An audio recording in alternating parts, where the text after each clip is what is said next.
Monsieur le vice-ministre, monsieur le recteur, mesdames, messieurs, je suis d'abord très honoré de participer à cette convention de l'Association russe des études internationales, mais surtout ça me permet de saluer cette longue amitié, cette longue coopération entre le MGIMO et la France. Elle a été incarnée longtemps par la personnalité du très regretté Ivan Tchoulin, que j'ai connu quand je suis arrivé ici, et par une de ses réalisations les plus remarquables, qui est le master commun entre le MGIMO et l'Institut d'études politiques à Paris. Et je voudrais saluer les représentants de ce master qui sont présents aujourd'hui. Le sujet qui m'a été donné, Russia and the EU, New Perspectives, le sujet qui m'a été donné est très vaste et je n'aurai pas, bien sûr, la prétention de traiter de façon exhaustive dans ces propos qui se veulent liminaires.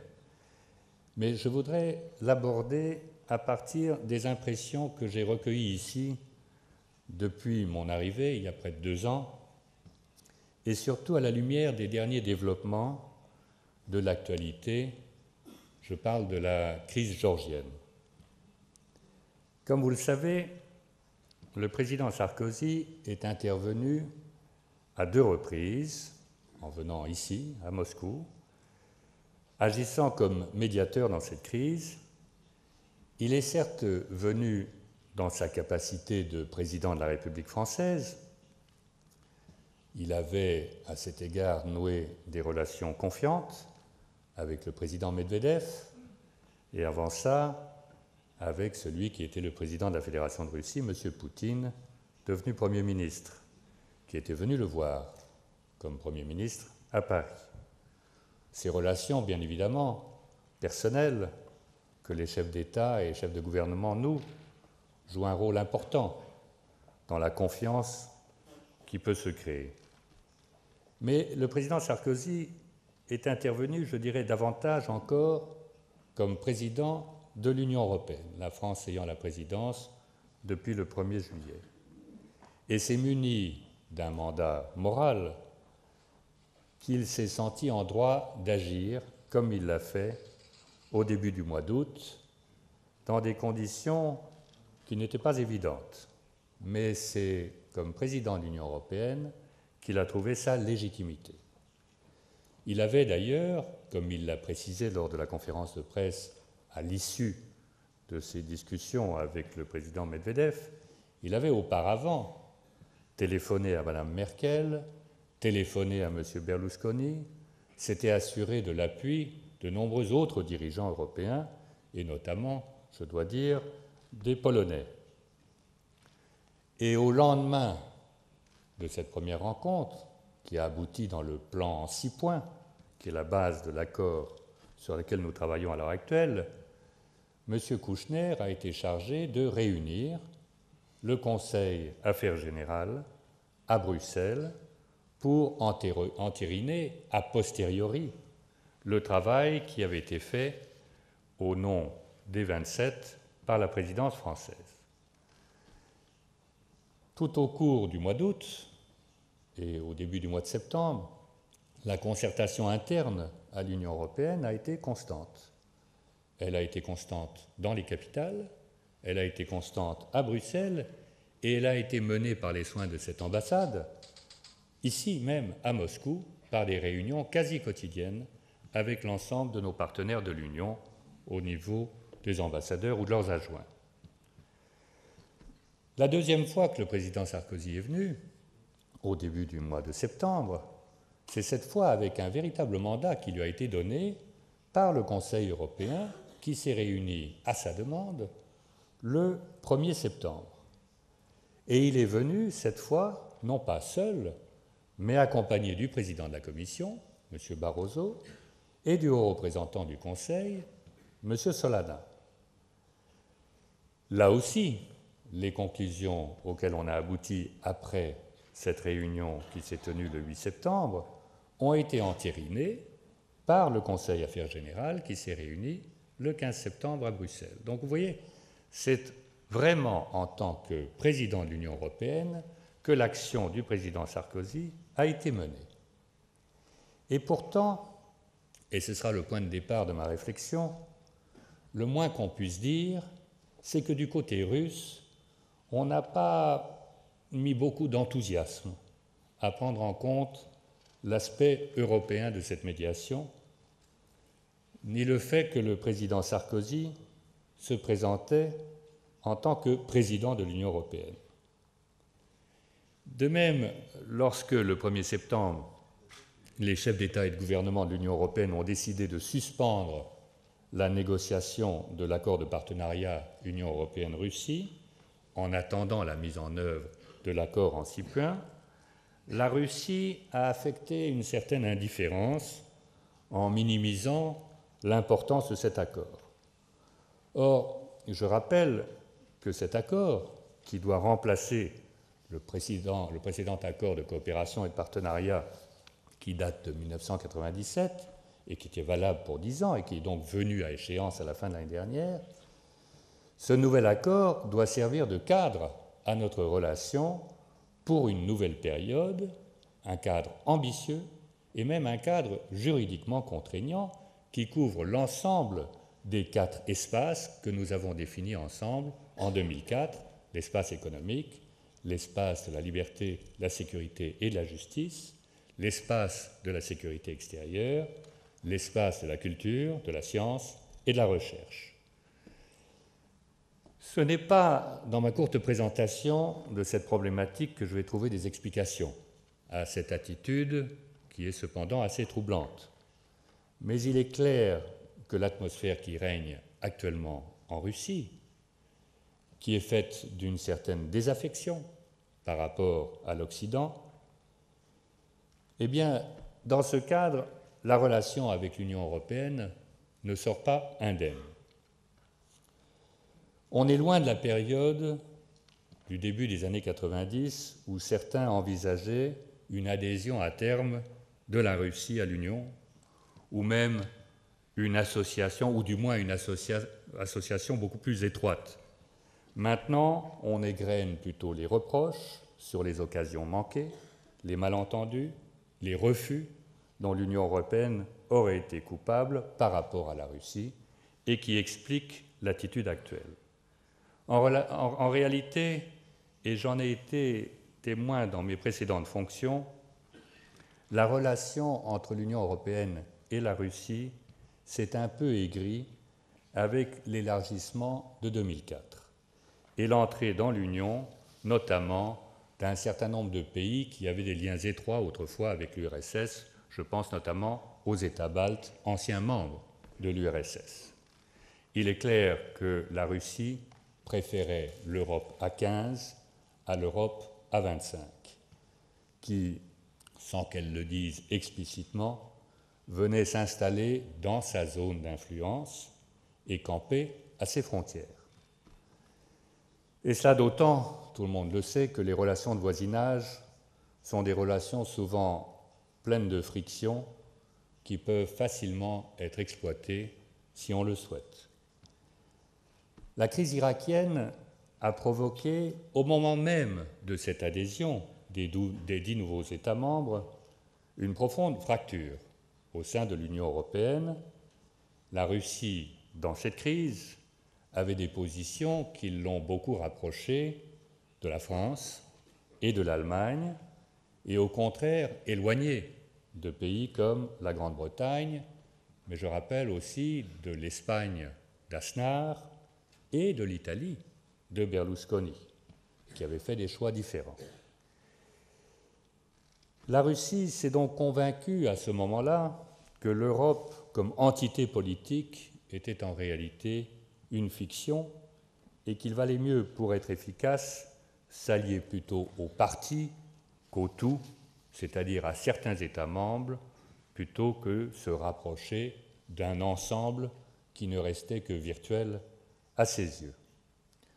L'existence d'un haut représentant, dans la personne de M. Solana, qui était un ministre des Affaires étrangères en puissance, son rôle dans certaines situations, aux Balkans, en Ukraine, dans la rédaction de la stratégie européenne de sécurité, ont rendu, me semble-t-il, les Russes plus perplexes que persuadés de son utilité, et parfois même relativement irrités devant son action. Je pense à l'action de M. Solana en Ukraine pendant la révolution orange, ou par rapport à la Moldavie lors de l'échec du plan Cosaque.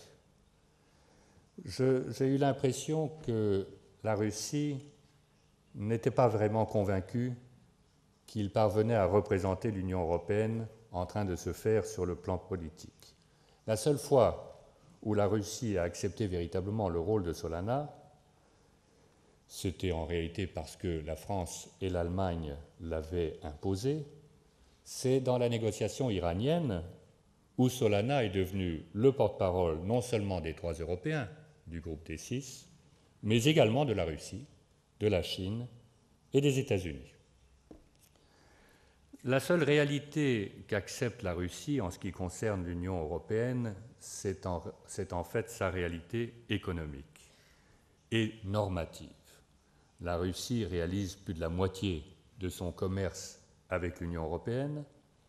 L'Union européenne est une productrice de règles, une productrice de normes, avec son marché très vaste et très prospère. Les normes qu'elle produit pour elle-même s'étendent, comme on le voit depuis des années, par la force des choses à l'étranger. On le voit au Canada, on le voit en Amérique latine, on le voit même en Asie. Et cette influence commence à se faire sentir, bien évidemment, en Russie, on le voit au quotidien, et c'est une des tâches d'ailleurs de la Commission européenne ici, que de réguler cette adaptation des normes européennes à cette extension mondiale. Les échanges économiques sont importants. Le poids économique de l'Union européenne est reconnu en Russie. L'importance de la machinerie européenne est elle aussi reconnue, même si les responsables russes font parfois mine de ne pas comprendre le fonctionnement qu'ils estiment trop compliqué de l'Union, la répartition des rôles entre les institutions, la fonction réelle des commissaires, leur place dans le protocole. Ils comparent parfois le fonctionnement de l'Union européenne à celui de la défunte URSS, en prétendant qu'elle est sans doute plus bureaucratique encore. La Russie semble s'installer dans une situation où elle revendique à l'heure actuelle une multipolarité nécessaire. Vous l'avez entendu, ça fait partie des 5 points du président Medvedev. Multipolarité nécessaire et qui rencontre effectivement des points de vue largement répandus, notamment dans notre pays. Multipolarité nécessaire dans un nouvel ordre mondial qu'il faut encore définir. Mais cette aspiration de la Russie à la multipolarité, qui ressemble à certains égards à une nostalgie inavouée de bipolarité, eh bien c'est par rapport à l'Amérique que la Russie veut se mesurer. Et dans ce schéma, je dois dire que l'Europe ne sent pas qu'elle a réellement une place en tant que telle. Et là, je dirais, et c'est un peu mon expérience ici, mais aussi de mes années précédentes, j'ai l'impression que la Russie fait là une impasse qui ne doit pas être encouragée. D'abord parce que cette bipolarité inavouée dont je parle n'a plus de raison d'être, que les États-Unis, ce ne sont plus les États-Unis de la guerre froide, et que le monde n'est plus ce qu'il était il y a 20 ans. L'idéologie néoconservatrice est grandement responsable d'ailleurs de la résurgence de ce concept de bipolarité, et je crois que cette idéologie qui a marqué les événements politiques depuis maintenant le début du mandat de M. Bush laisse des traces en creux dans les pays face auxquels cette idéologie s'est confrontée. Et je crois que c'est le cas également ici en Russie. Alors que cette idéologie, selon moi, représente une véritable régression qui va à l'encontre de l'évolution réelle du monde. Notre monde éclaté, où les défis mais aussi les menaces sont globales, n'a que faire d'une nouvelle guerre froide C'est par rapport à des enjeux comme la crise financière mondiale, la crise alimentaire, la non-prolifération, la lutte contre le terrorisme, qu'il faut se positionner.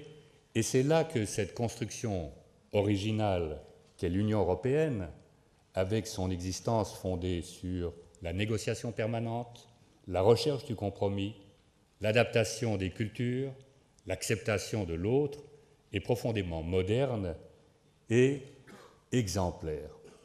L'Europe fournit une forme de gouvernement qui met, au fond, fin à la guerre comme principe politique.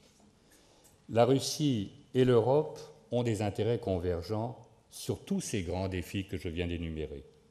Et c'est avec l'Europe que je suis convaincu que la Russie fera son avenir. Dans son discours devant l'Assemblée générale des Nations unies, il y a 3 jours, M. Denisov y faisait référence, le président Sarkozy appelait de ses vœux la constitution d'un ensemble Union européenne-Russie. La participation de la Russie, annoncée en pleine crise géorgienne à l'opération EUFOR au Tchad, ne doit pas être, je vous rappelle ce que c'est une opération de maintien de la paix au Tchad, mais qui est destinée avant tout à stabiliser une situation frontalière au Soudan. Cette participation qui a été annoncée officiellement à l'opération EUFOR au Tchad ne doit pas être, je l'espère, uniquement un gage donné à la France pour calmer ses obsessions sur l'Europe de la défense, mais bien le début d'une prise de conscience, d'une responsabilité commune et du coup d'un engagement commun avec l'Europe. Les fondateurs de l'Europe, les Jean Monnet, les Schuman, avaient mutualisé les industries de guerre, avaient mutualisé les industries du charbon et de l'acier pour établir le premier traité, le traité de Paris, le traité CECA, en 1951. Le charbon, c'était l'énergie de l'époque, mais il était aussi facteur de tension internationale et de guerre. Le placer dans ce pool en faisant du charbon un instrument de coopération et de paix était le pari génial de Jean Monnet. Il y a dans les rapports de l'Union européenne et de la Russie, dans les domaines du gaz et du pétrole, une interdépendance qui non seulement doit être acceptée, mais organisée, structurée. C'est dans cette perspective qu'il convient d'aller. Il y a quelques jours, était ici à Moscou M. Claude Mandil, expert mandaté par le Premier ministre, M. Fillon, pour réfléchir à la question de la sécurité énergétique dans le cadre de l'Union européenne et pour proposer au prochain Conseil européen du 15 octobre des pistes de réflexion sur ce thème à l'ensemble des États membres. Pour M. Mandil, la question justement de l'interdépendance utile et positive dans ce domaine avec la Russie est absolument fondamentale.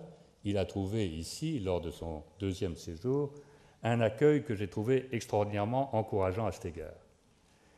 Je ne sais pas si la présidence française, qui a fait de l'énergie une de ses priorités, parviendra, avec la Russie, à des avancées importantes avant la fin de l'année. Il ne nous reste plus que 3 mois. Mais je crois que c'est là une des pistes les plus constructives qui soient, justement pour fonder notre avenir commun, et j'espère que nous y parviendrons. Je vous remercie.